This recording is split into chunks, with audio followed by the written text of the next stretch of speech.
What's up, everybody? Welcome to another episode of Call Her Creator, powered by Stan. I'm your host, social marketing queen, Caitlin Rhodes, if you don't know my real name. And I'm here to help you make money doing what you love. That is the whole reason we made this podcast.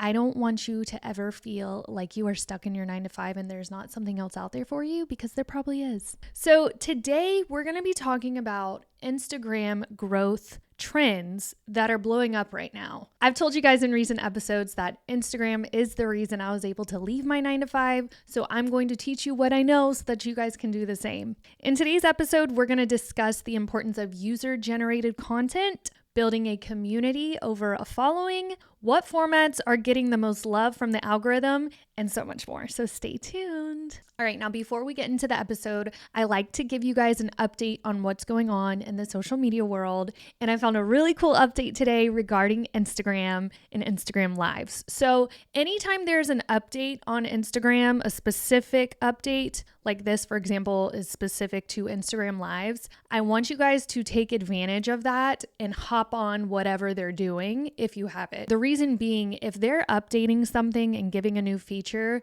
then more than likely they're going to start pushing it a little bit more. So now is the time to hop on the Instagram Lives, because there is a very cool feature to help improve engagement on those lives. So what Instagram is rolling out, only a few accounts have it right now. If you have it, let me know. I'd love for you to send me a screenshot of what it looks like. Send it to my DMs over on Social Marketing Queen. But they're allowing you to play games with your audience, which I think is so cool, because it can be really scary and daunting if you think about getting on Instagram Live. You get on this camera, you don't know what's about to happen, you don't know who's going to come, and some people freeze up. So this is a way to kind of break the ice. If we go back to like grade school, we can think about the icebreakers that they have. This is kind of like that. So they have two different games that you'll be able to play with your audience. One is this or that. So that's really just like you asking a question and then your audience chooses this or that. Super easy to do. And then the other one is trivia, which I think is super cool. I've played trivia before with creators, and it's always very engaging and fun to see what other creators have to say about things. So this will be even cooler if you can do that with your audience. Now, imagine using these games to kind of find out what your audience wants to learn more about from you. So you could do like, hey, I'm thinking about doing a masterclass. Which one would you rather prefer, this or that?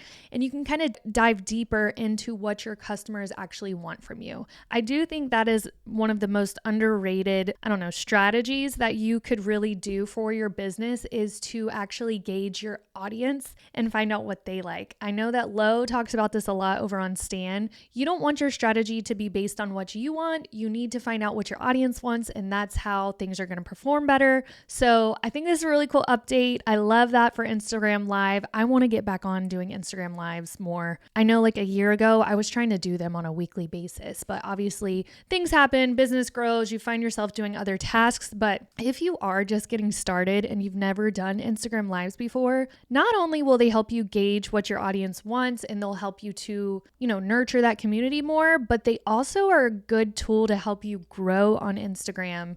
If you're going live on a consistent basis, people start to get they start to look forward to those Instagram Lives, and then they'll share it with friends. They'll get so much value from you. They'll learn to trust you more, and they'll probably end up buying from you. You can also use Instagram Lives to collaborate with another brand. And when you do that, you end up getting in front of each other's audiences. So Instagram Lives, don't sleep on them. Definitely let me know if you have this update. I want to know if you're using it and how you're using it. So yeah. All right. So let's get into the 2024 Instagram growth trends. These are some of the top rising shifts that we're seeing over on Instagram, and I'm seeing them work really, really well. So I've got 7 different Instagram trends that we're going to talk about today. So don't get overwhelmed. It's not too many. Some are brief, some are longer, but let's get into them. All right, so the first Instagram trend that honestly, it's been coming around, but I think it's here to stay. It's probably going to get more popular this year, and that is user-generated content, UGC. user-generated content continues to grow. Now, the era of user-generated content is here. What does that mean exactly? Caitlin, what is user-generated content? That is reviews from customers or clients of yours. Maybe they're unboxing your product. Maybe it's a tutorial. Maybe it's product reviews posted on social media. But they basically place your people in front of your followers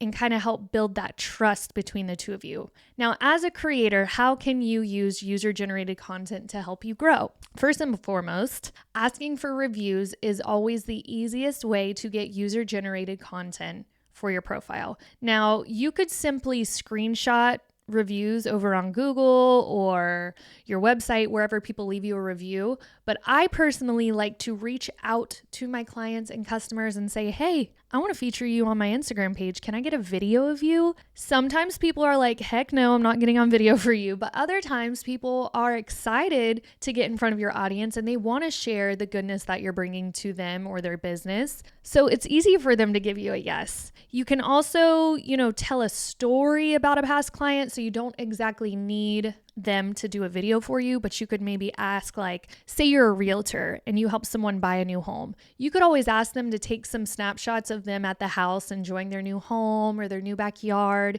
Take those photos, post them to your own Instagram and social media accounts, and that's your user-generated content. Now, what you do with those pictures is you tell a story. Tell us how you met Joe and Schmo and they couldn't get a home financed. You helped them get financed. You helped them get their dream home, and now they're living the life in this new beautiful home with this perfect view. You see where, that's so much better than just saying, congratulations on your new home, Ted and Sherry. No, you told us a story, you took us from here to here, and it just gives people a way to trust you more and to see you as the expert. You can also spotlight user-generated content on your stories, Facebook Reels, YouTube Shorts, Instagram Reels, whatever you want. You can post this content anywhere. It's just getting the content from your people. Now, if you don't want to ask them for a video, you can also ask them to just tag you in any photos. I know that when I buy stuff from Etsy, they're really, really good at this. I'll always have a little postcard in my box that says, hey, tag us on Instagram, and they'll have their Instagram handle. That's user-generated content. If I'm using my new skincare or I ordered a new cup and I tag it, that's their user-generated content. Now they can use that photo for their own socials. Now, make sure you ask for permission. It's not always best practice to just take someone's photo and share it, even if it is about you or your content. So just make sure you cross all your X's and O's, I guess it is. I don't know what that saying is, but just make sure it's okay to post on their behalf. The next trend that you guys probably already know, but I have to say it, Instagram is definitely doubling down on Reels. I don't care what anyone says. They can say that Instagram doesn't favor a certain content format, but I think that's a lie because I've been posting carousels lately. I have 167,000 followers almost, and I'm getting very minimal engagement on those carousels versus if I post a reel. My reels will pop off. I'll get lots of views. I'll get great engagement. But if I post carousels or a static image, I'm lucky to get a little bit of engagement over there. And I know it's not my content. I know it's the format. I think people have learned that I'm the reels queen, and so they look forward to my videos. So when I post that other content format, it's just not working for me. So in my opinion, I think reels are still the way to go. Ever since Adam Mosseri, head of Instagram, revealed that all video posts would become reels, the platform has focused even more on the format. We already know this information. But in 2023, last year, we saw the introduction of new editing tools. So you have to think about the templates that they provide for you, the improved analytics. There's now the Clip Hub in there. There's just all these different editing tools that Instagram is putting now towards reels. I can just tell that they are still favoring them. So I totally expect reels to continue to be the number one for Instagram content this year. I'll also note too, they've increased video length as well. They have to stay relevant to YouTube Shorts and TikTok, obviously.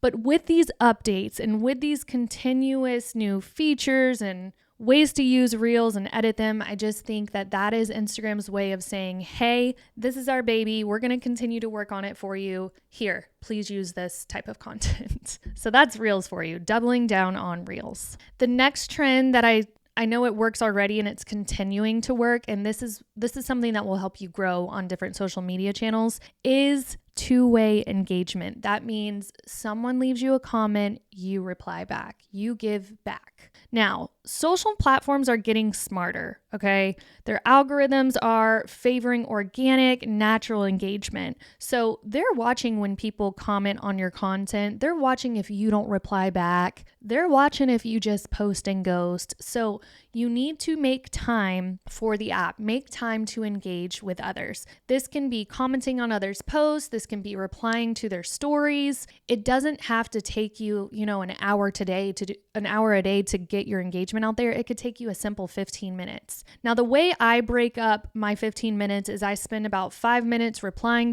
to content. I'll go to my feed and I'll comment on other stuff. And then I'll go to the explore page and kind of see if there's anything that pops out at me. I'll go comment on that. And then I obviously will swipe up on stories too and leave a genuine comment or ask a question about that story. Now, one caveat here is what I've read is that you should reply back within an hour. So if you're getting comments all night long and then you don't reply back 2 days later, it doesn't look good to the algorithm. Now, keep in mind, I do know there's some engagement hacks here. I know some people will say, well, if I let it sit there and then I go back and comment 2 days later, I'm going to alert them 2 days later and they're going to come back to the post. But that's not always true. Some people might see your reply and say, what does she even talk about? That's been 2 days. I don't even remember. And they'll keep scrolling. So try to be timely when you respond to people and you engage with them. Keep them in mind and be human. The next trend that I know is buzzing on everyone's brains right now is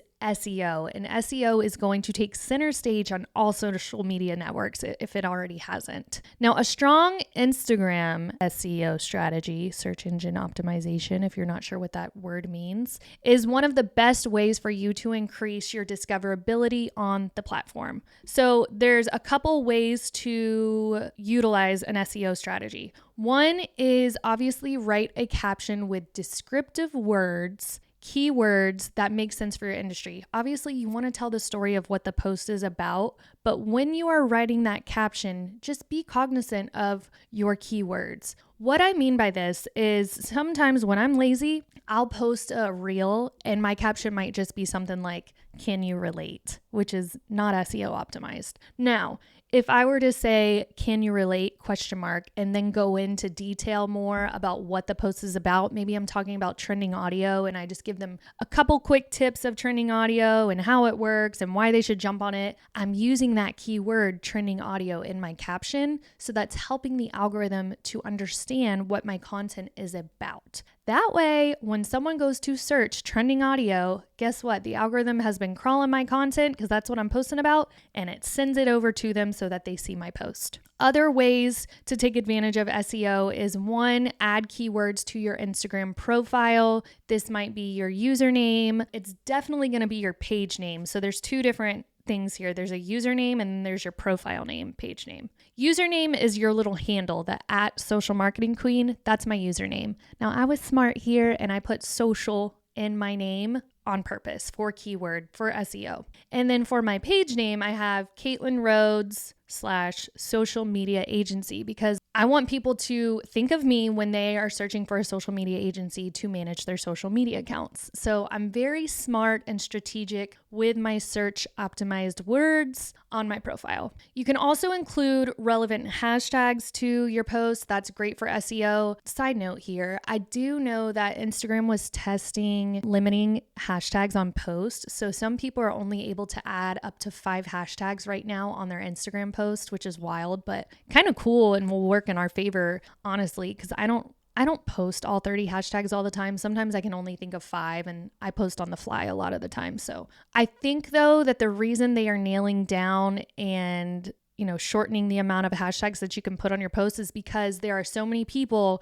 that are just like keyword stuffing and throwing in random hashtags that don't even make sense to the post just to go viral. So I think this is Instagram's way of kind of nailing down, grounding us back to, hey, pick your top 5 keywords here. Don't go over that. We don't want you fluffing this up. stick to what you know, stick to what your post is about. And then the other SEO tip I have for you guys, this can be found in your settings. So when you go to post a reel or carousel or a static post, you'll see a button that says advanced settings. If you click on that, it takes you over to schedule the post. You can limit if people comment or like it, or hide your comments and likes. And then there's a spot in there that says alt text. Now, what this does is this allows the algorithm to read what your post is about, but it also helps those people, that might not be able to see, understand what your post is about, because they can hear it or read it with the alt text of Instagram. The next trend I want to talk about is hooks. Hooks matter more than ever. They are what help you stop the scroll. Now, about 2 years ago, before everyone was on Reels and they were blowing up,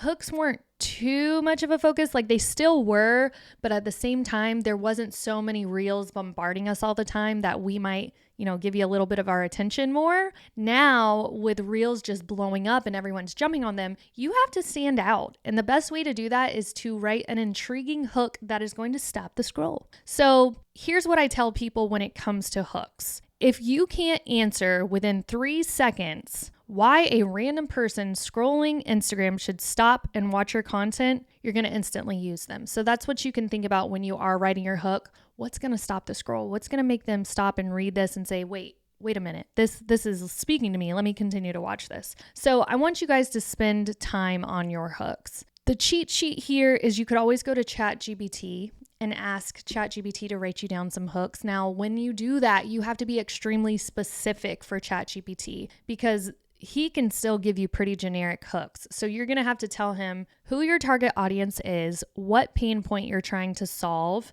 and then let him know that you need it in like a one-liner, maybe 3 to 5 words tops. Now, I've gone ahead and kind of came up with a couple of hooks for you guys.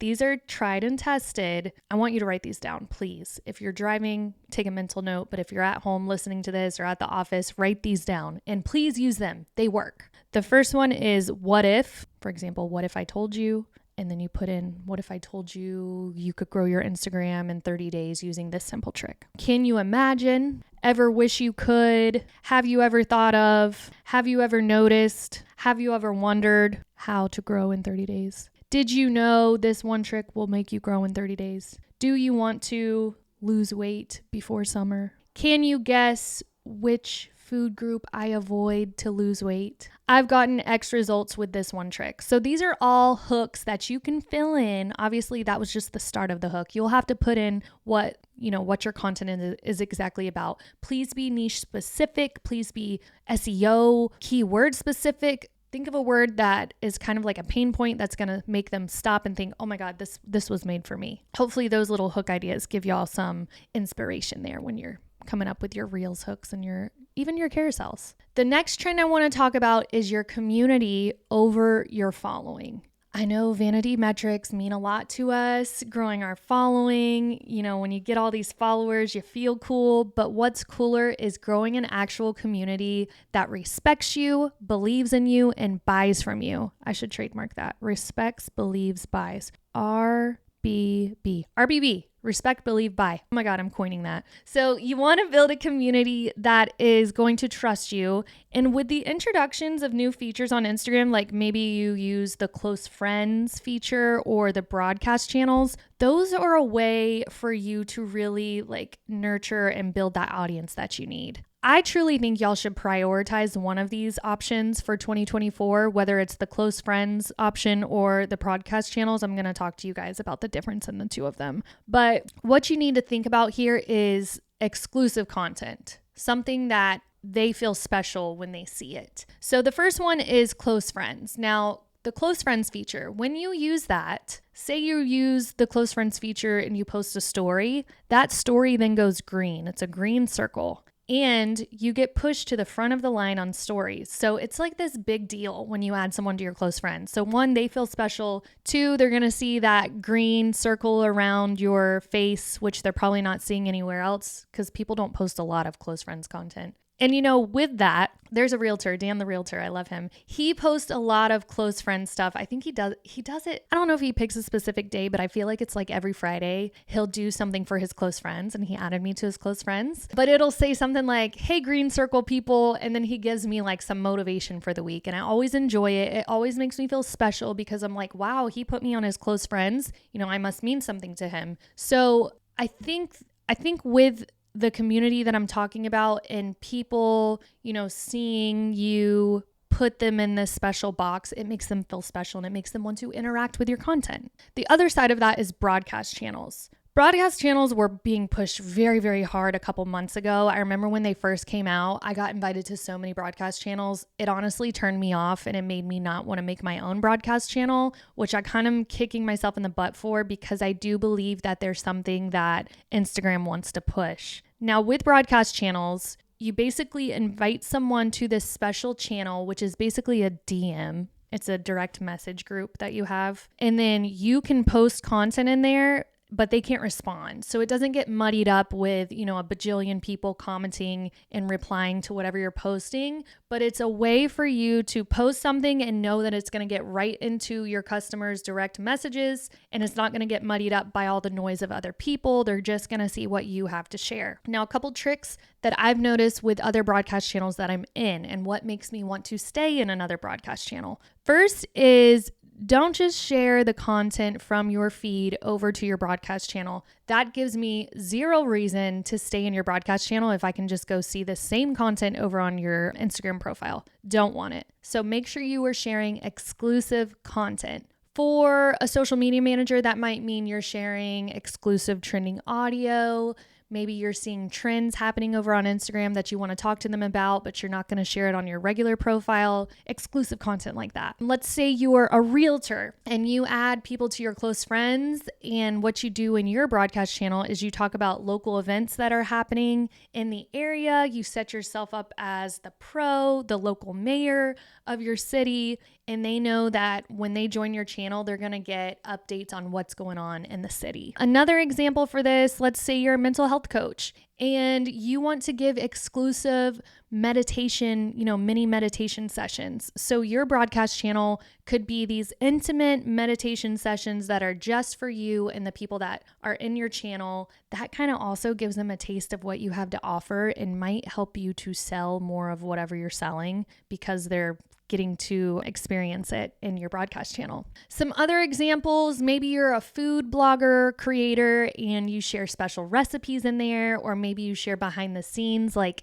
maybe these recipes are already on your website or blog or your Instagram, but in the broadcast channel, you kind of put a new spin to that recipe, or you show before and afters, or you give a pro tip on how to make that recipe juicier. Hopefully y'all are kind of picking up what I'm putting down here, but you want to be better than what you're giving to the general public. These are people that have opted in to hear from you exclusively, so you need to make sure that that content is 100% for them. The next trend I want to talk about is video memes, and I know you guys are seeing them everywhere. Memes will forever be a recipe for instant success, but in 2024, video memes are where it's at. Video memes are just like, the static picture memes that you see, something abstract and funny, but in a more dynamic and engaging format. So I know when the Super Bowl came out, there was some memes which were just like pictures of Taylor Swift, hugging Travis Kelce. But then people started to make them into videos, and people maybe captured I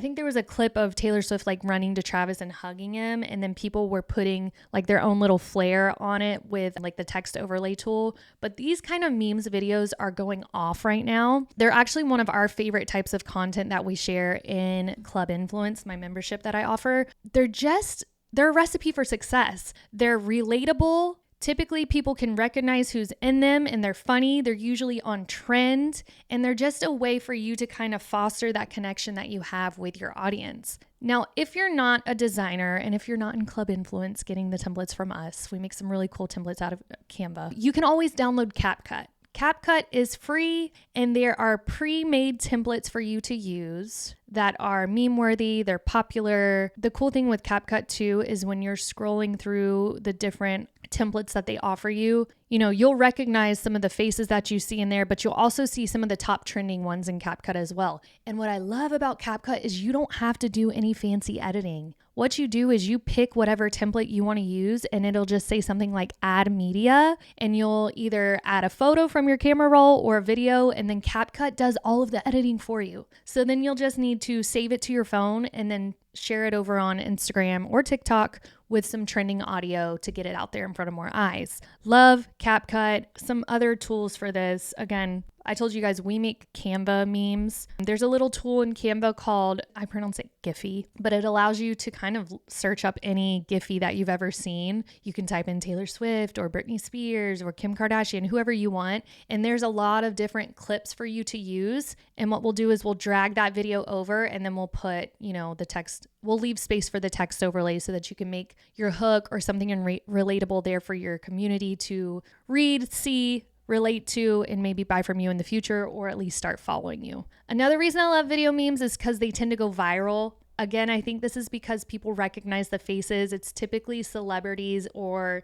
this funny, popular trend that people have already seen and heard from. So when they see yours, they recognize it and it just tends to go off. They're also, besides them being relatable, they're shareable. So people will end up sending those in the DMs to their friends. They'll tag people in the comments. They're just a really good piece of content to have. Speaking of DMs are a spot on Instagram, a feature that Instagram is pushing. If you guys have not noticed yet, they're doing a lot of cleaning up with DMs. They're trying to make it easier for us to access, easier for us to use, and they're just throwing in a lot of new features to make us keep using DMs. Now, what I've read and seen and heard, I had a call with Instagram. I was in their research group. So they asked me a lot of questions about my DMs and I gave them my true, honest feedback. But what they're doing is I know that if they're researching it and they're trying to improve it, they're gonna push it. So if you aren't utilizing direct messages, you need to. And the easiest way to do that is just reply to stories. Go find some stories.